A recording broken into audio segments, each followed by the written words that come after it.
If you want to save time when answering questions in the comment section of your videos and find yourself again and again writing the same response, you can use the free comment template from VidIQ.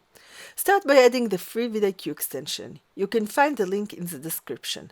After connecting your channel, you can go to YouTube and find the VidIQ logo next to every comment. When you click on it, it will open a window.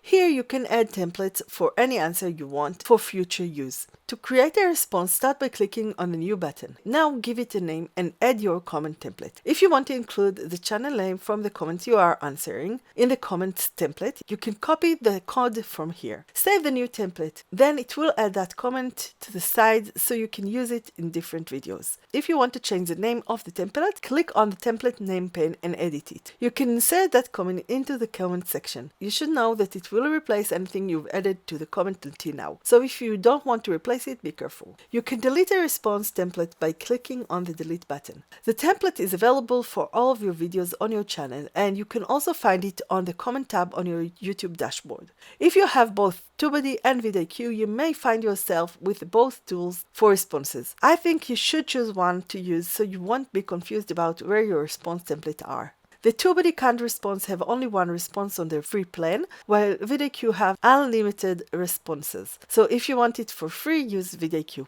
I prefer TubeBuddy because they have comment management on their website, which is easier to manage. And I can also start the comments I like to use. But both tools get the job done, so you can choose which one is for you. If you want to change the YouTube channel connected to your VidIQ free account, you can watch this video next. Subscribe and like this video. Thank you.